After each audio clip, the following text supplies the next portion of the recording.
ఓం నమో వారాహి దేవ్యే నమః. ఈ మధ్య కాలంలో మనం గమనిస్తే వారాహి దేవి ఆరాధన అనేది చాలా చోట్ల మనకు కనిపిస్తూ ఉంది. ఇంతకీ ఈ వారాహి దేవత అసలు ఎక్కడి నుంచి ఉద్భవించింది, ఎలా ఉద్భవించింది అని అంటే దానికి నిజంగా చాలా రకాల ప్రత్యక్షంగా మనకు నిదర్శనాలు పురాణాల్లో కనిపిస్తూ ఉంటాయి. బ్రహ్మాండ పురాణంలో, బ్రహ్మవైవర్త పురాణంలో, మత్స్య పురాణంలో ఎంతో చక్కగా దేవీ భాగవతంలో వర్ణించారు. లలితాదేవి అమ్మవారి దగ్గర నుంచి వారాహి దేవత దుష్ట సంహారం కోసం ఉద్భవించింది. అయితే ఈ వారాహి దేవి అనేది పంచ స్వరూపాలలో కూడా దర్శనమిస్తుంది. అయితే ఏది ఏమైనప్పటికీ కూడా దుష్ట శిక్షణ, శిష్ట రక్షణ నిత్య జీవితంలో ప్రతి ఒక్కరూ కూడా ఎన్నో రకాల శత్రు బాధల్ని కూడా ఎదుర్కొంటూ ఉంటారు. వాటన్నిటినీ కూడా సమూలంగా నాశనం చేయటానికి వారాహి ఆరాధన అనేది గొడ్డలి పెట్టు వంటిది.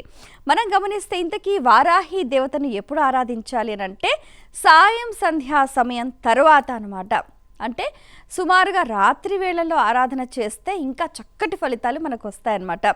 సో రాత్రి నుంచి తెల్లవారుజాము లోపల అమ్మవారికి ధూపం, దీపం, నైవేద్యం, మంగళహారతి.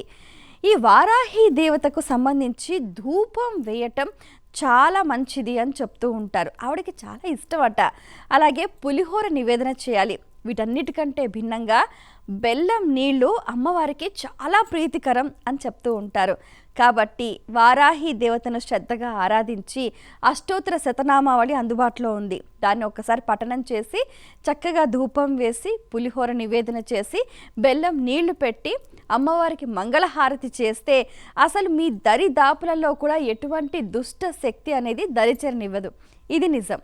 అయితే ఇంతకీ వారాహి ఆరాధన సంప్రదాయం ఉన్నవాళ్ళే ఆరాధించాలా, ఎవరైనా ఆరాధించవచ్చా అంటే అమ్మను ఆరాధించడానికి ఏ సంప్రదాయం, ఏ ఆనవాయితీ అవసరం లేదు. కష్టం వచ్చినప్పుడు మనం అమ్మ అని ఎలాగైతే పిలుస్తామో అలాగే మీరు ఆపదలో ఉన్న వేళ ఆదుకోమ్మ అంటూ కూడా ఆ దేవతను ఆరాధిస్తే మీకు మీ కోరికలన్నింటినీ కూడా నెరవేరుస్తుంది వారాహి దేవత. అయితే ఆషాఢ మాసం మొదలు ఎంతో 9 రోజుల పాటు గుప్త నవరాత్రులు అంటారు, వారాహి నవరాత్రులు.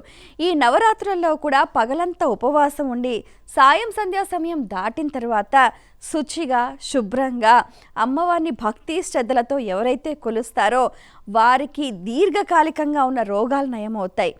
తర్వాత ఆస్తిపరంగా ఉన్న గొడవలు, కోర్టు తగాదాలు, ముఖ్యంగా శత్రుబాధ నివారణ అనేది జరుగుతుందన్నమాట. కాబట్టి అమ్మవారిని ఆరాధించండి, సత్ఫలితాలు పొందండి.